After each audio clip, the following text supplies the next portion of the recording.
Good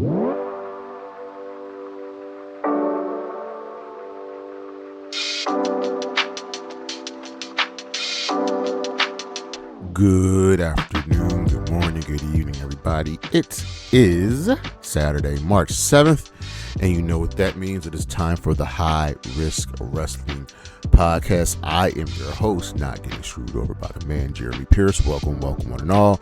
You know, you can check out the socials, Charismatic Creations on Facebook and YouTube, Charismatic_Creations52 on Instagram, and of course, the 215 on Twitter. And in today's show, we're going to talk about WWE's most recent failures to pivot. And this kind of has a Wrestlemania slant to it.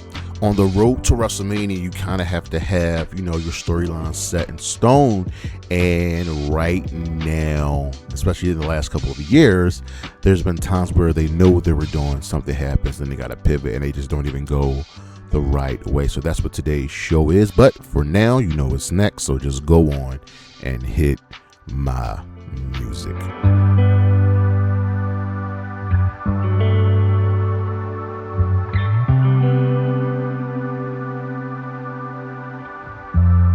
Now, this list ties in directly what we're talking about today, and these are the best possible WrestleMania opponents for Giulia. We start number 5, Candice LeRae.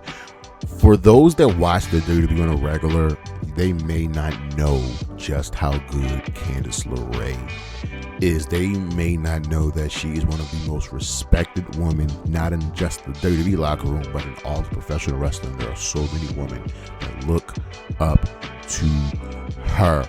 A showcase spotlight match for Candice would just do wonders for her. Number 4, Jordynne Grace. Yes, she recently got hurt on an episode of Main Event, but we don't know how hard that injury is. But she's another person who could do wonders with an amazing match with Giulia. Giulia is one of the best wrestlers in just wrestling in general, and her and Jordan would be a good contrast of styles. Number 3, Chelsea Green. Yes, we've had this match before, but anything to get Chelsea Green onto WrestleMania. This woman is an amazing talent. She is immensely talented. She can take whatever you give her and turn it into gold.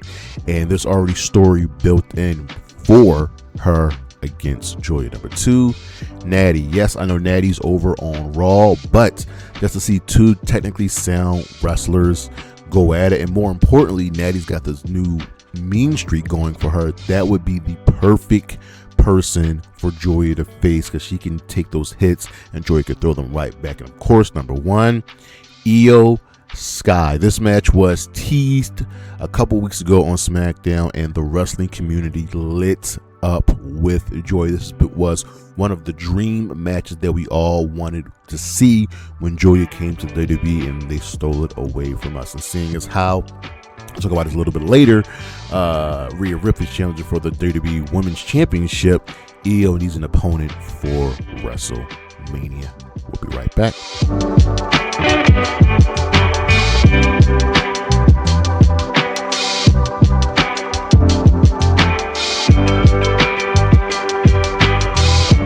The spotlight is back on, and it's shining on one Johnny Gargano, aka Johnny Wrestling. Now, I know what you all are thinking. I'm thinking it too.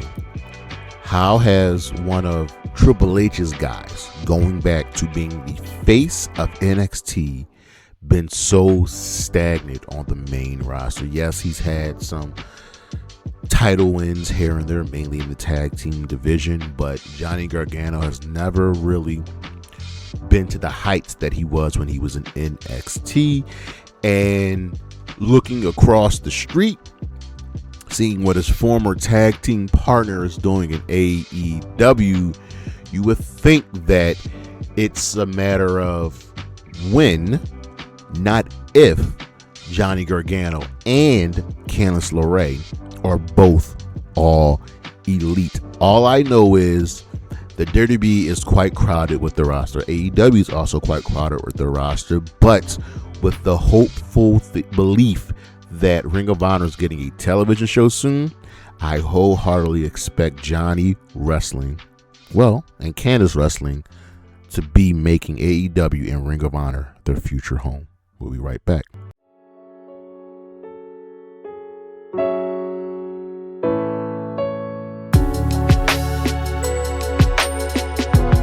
We are on the road to WrestleMania. And it's been a little tricky. It usually plays out, honestly, without any surprises. Sometimes we get something that happened like last year with Jey Uso winning the Royal Rumble. And this year it's kind of just been ho-hum, right? He had Liv Morgan and Roman Reigns win the Royal Rumble. You had Rhea Ripley and Cody Rhodes win the respective Elimination Chambers. So we're gonna get into all of that, and it's kind of just been okay, right? It seems like there's a lot less fanfare for this year's WrestleMania as compared to last year's, and many obvious reasons why. So we have the show today where the WWE, they failed to pivot, right? There comes a time when something happens and you have to make a change, right? And you can either adapt and put your best foot forward, or you can fail, right? Prime example was when Mr. Kennedy was Mr. Money in the Bank, right? He had the Money in the Bank briefcase. We were all ready for him to be your next world champion, WWE champion. I don't remember if there was 1 or 2 championships at the time, right? He got hurt. And instead of the WWE waiting to get a complete diagnosis on his injury, they panicked and had him lose the briefcase to Edge. Now, it fit for Edge because he's the ultimate opportunist. But the WWE thought, Mr. Kennedy would be out longer than he was thought to be. He actually wasn't out that long. And remember, you have up to 1 year to cash in the Money in the Bank briefcase. If his injury wasn't going to hold him out if he was going to be hurt for over a year, then I can understand that. But if he was going to be out for even 6-7 months, well, you have a year to cash in your briefcase. He lost it, and we never got Mr. Kennedy as world champion because injuries happen, right? Injuries happen all the time, so you have to have a backup plan, and that's why you have to be able to pivot. That's why you have to be able to adapt from your storylines. And what we're going to talk about today are recent non-pivots that either have to do with like an injury, or maybe fans are getting behind someone and they really just didn't make the right decision, right? You have to be able to pivot, and you can still go back to your original storyline if it works. So I'll give you a prime example. We start off with Shinsuke Nakamura, right? The World Heavyweight Championship, the one that's currently on Raw, had just been established. Seth Rollins defeated AJ Styles to become the first champion, right? And it was smart to put the belt on Seth. I completely understand that. Seth's a workhorse, but so is AJ. But Seth's a workhorse, right? And he can go. So Seth is, he's a fighting champion. He's defending the belts, and everything's working out, right? Shinsuke Nakamura had just turned heel, and this heel gimmick was working very, very, very well for him. This is about maybe the second or third time he had turned heel.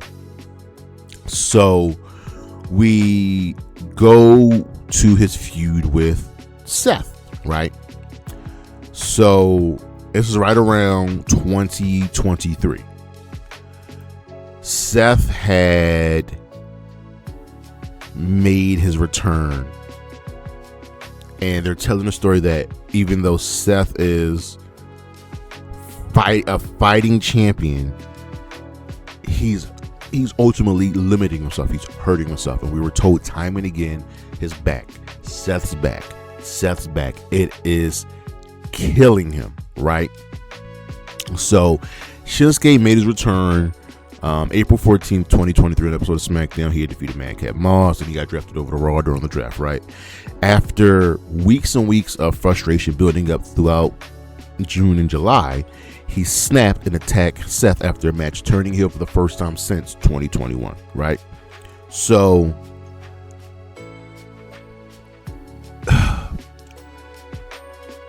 you have this heel turn for Nakamura. We're going to get to another heel turn right after this one.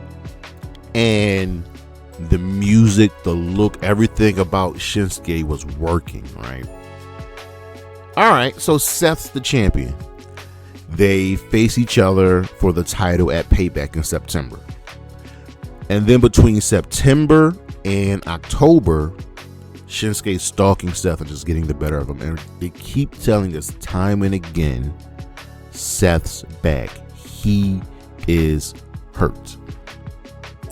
Well, we get to the ultimate match between these two, right? This is at Fastlane. Last man standing. Go and watch that match. Shinsuke dominated Seth. Shinsuke dominated that match and somehow still lost. Now, we were leading into Mania. We were building up to Seth versus Punk, right? But here's the thing. You could have always done Seth versus Punk, whether it's for the title or not. You could have... See, WWE has this thing where for a match to be big, for a match to mean something, it has to be for the title. But then they go and contradict themselves when we got last year at Mania with the triple threat between Seth, Punk, and Roman. So, Shinsuke loses the championship match. And it doesn't make any sense. You told us Seth was hurt. Seth could barely walk every single week. You see him, he could barely walk. And you pivot, right? This was in, let me check, October, right? Yes, this was at the beginning of October. You have Shinsuke win the title, put Seth on the shelf. Now you can build up a new face challenger for Shinsuke. Seth can be away. So now you can have Shinsuke get a quick 3.5 month reign. October, November, December, hell, lead into January. He can be champion going into the Rumble. Seth returns, right? Wins the title from Shinsuke, and you still move into Seth versus Punk for the title. But, ladies and gentlemen, Punk got hurt, so they pivoted to Seth versus Drew, which worked. The outcome of that was still good. Seth. So here's the thing. So here's the thing.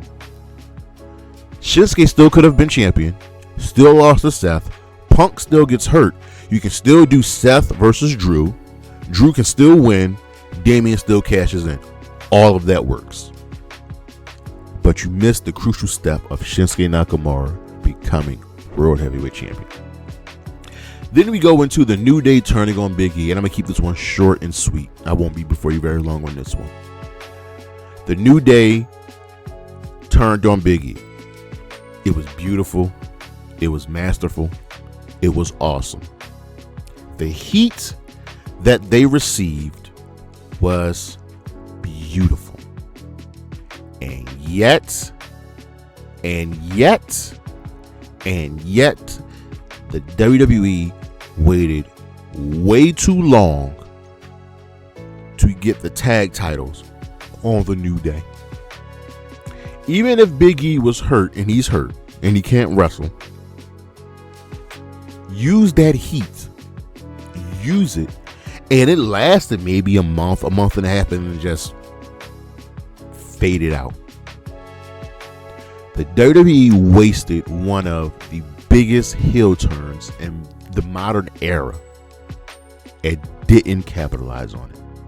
I don't even remember who was tag team champions at the time. That's how That's how much they failed the New Day and failed that storyline. They failed Big E. Because we don't know if Big E's coming back. And now the New Day are heel, and it means nothing. It means nothing. So I'm over that one. Kevin Owens is currently out with an injury, right? He's getting evaluated. He's been out for a good minute. But about, I want to say late 2023. So at the same time that WWE failed to pivot with Seth and Shinsuke, they failed to pivot with Kevin Owens. So in the minds of the WWE, right, in their eyes, even if the heel is right, they are still the bad guy. Kevin Owens is mad. He's angry. He's upset that Cody and Sami both teamed up with Roman Reigns just so he can take out Solo and his bloodline. Kevin Owens had a right to be angry. He was not wrong in anything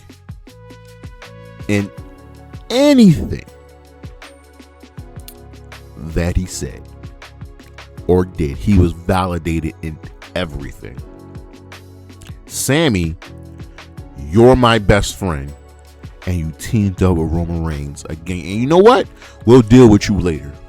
Cody, you and I go back, and you teamed up with Roman, the man who made my life hell for years on end. So I want the WWE Championship. And they tried to turn it on KO like he was wrong. Cody had one of the most nonsensical promos talking about KO is his own worst enemy. He's the problem. He's jealous, so on and so forth. And it just didn't make sense. They never outright had Cody address KO's issues. KO says, you teamed up with Roman. Why? And we know about KO's temper. So KO is justified. So Cody's WWE champion at this point. Now, this was leading into Cody versus Cena at WrestleMania. The Cena heel turn hasn't even come yet. So you have September, October, November, December, January. You have all of this time to give Kevin Owens another title reign. For the record, ladies and gentlemen, Kevin Owens hasn't held a singles championship in like a decade, which is absurd. So even if you still, much like Seth, wanted Cody going into WrestleMania as champion, you could have done it. You could have justified KO and given him that title reign. KO was not wrong. KO could have won the belt September, right? Take out Cody, right? Cody comes back right around the Rumble. They have that ladder match, that amazing ladder match. Cody can get the belt back, still go on WrestleMania as champion, face Cena, whatever the case may be. But you failed to pivot on all of this heat and momentum that you gave to Kevin Owens. Kevin Owens then went on to take out Sami in their lights out match. I believe it was a lights out match because WWE rarely does those. And then we find out like 2 or 3 weeks later, as KO's getting ready to face Randy Orton at WrestleMania, KO was hurt and he's gone. Sucks. So you failed Shinsuke, you failed the New Day, you failed Kevin Owens. And now, after last night's SmackDown, you failed Drew McIntyre. Drew McIntyre is delusional, but he's also justified. I know that doesn't make sense, right? Last night on SmackDown, Cody Rhodes defeated Drew McIntyre for the WWE Championship. Now, Randy Orton won the Elimination Chamber, so he gets a WWE Championship match, right? And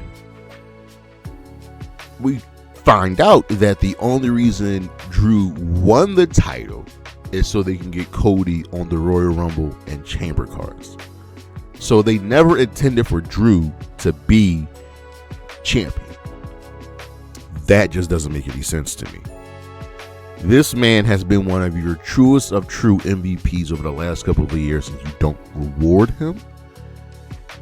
And here's the crazy part. If you look at this story, it kind of seemed like we were leading to a multi-man match with Drew, Cody, Jacob, and Randy, right? And this made me think of another time where the WWE didn't pivot, right? Bray Wyatt was WWE champion, won the title at the Chamber, had a couple of successful defenses, and he was in this feud with Randy Orton where Luke Harper was trying to tell Bray, yo, don't trust Randy, he's not one of us. And Bray was not believing him. So we knew we were going to get Bray versus Randy, but Luke was on both sides of the fence. So why not have Luke Harper in that championship match? It just fits the story. So here we are after last night. Drew is no longer WWE champion, right? Because, quote unquote, of Jacob Fatu. So now it looks like we're going to get Drew versus Jacob and Randy versus Cody, instead of just, all four men fighting for the title. And this sucks. Once again, Drew McIntyre doesn't go into WrestleMania as champion. I think the last time he was champion at WrestleMania was during the pandemic, unless I'm trying to think of WrestleMania 37. I think Bobby Lashley lost the title at WrestleMania. Hold on. 37, Bobby put the title on against Drew, and Bobby won. So, Drew won the world title at WrestleMania 40, but got cashed in on. And now what? He's got to go face Jacob. I'm not saying facing Jacob is a bad thing, right? It's not. But why take the title? If you never intended for Drew to win the belt and you just wanted to get Cody on the cards, you know what would have helped? Just having Cody put the title on the line at WrestleMania, at the Royal Rumble, and have him put the title on the line at the Chamber. I just sometimes they don't think ahead, and now Drew McIntyre isn't there to be champion, and fans don't like that. And lastly, this one is crazy. So Bianca Belair has been out for pretty much a year now with a really bad finger injury, so much to the point where she can't wrestle. These things happen. It was very obvious that with the storyline that they were telling, they wanted Bianca Belair versus Jade Cargill at WrestleMania. Great. We had the story with Jade, Bianca, and Naomi. We were moving forward with that. Naomi's out on maternity leave. We pivot and transition to Jade and Bianca, right? So Bianca's out with this injury, and Jade ends up winning the WWE Women's Championship. Okay. So let's say you're still not sure the severity of Bianca's injury. All right. So you're still tentatively planning for Jade versus Bianca at WrestleMania. That's a money match. But Jade doesn't defend the championship. Why doesn't Jade defend the championship? Because, well, some of the SmackDown women's roster is hurt. So Jade got into feuds with Michin and B-Fab, And both of their injuries happened at house shows, not even on SmackDown. But those were two challengers right there for Jade to put the title on the line. Right? Chelsea Green's mired with Zelina and Giulia and Kiana in the United States title scene. And Charlotte and Alexa are in the tag team title scene. So who else does that leave for? Who else does that leave for Jade to put the title on the line? Right? Tiffany Stratton at that point was still out waiting to make her return. So you're not going to rush her back.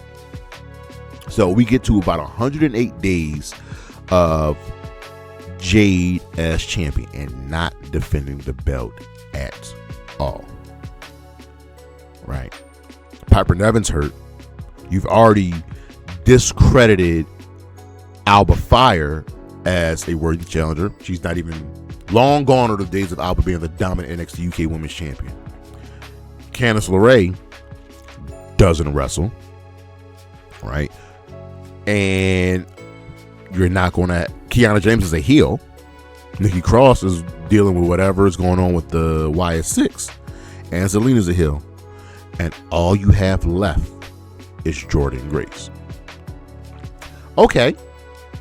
So we get Jade versus Jordynne. And Jade wins. And then Jade disappears. Jordynne disappears. So you have most of your SmackDown Women's division hurt. Now, do you panic and call up women from NXT? Right? You're not. You're not going to call up Blake.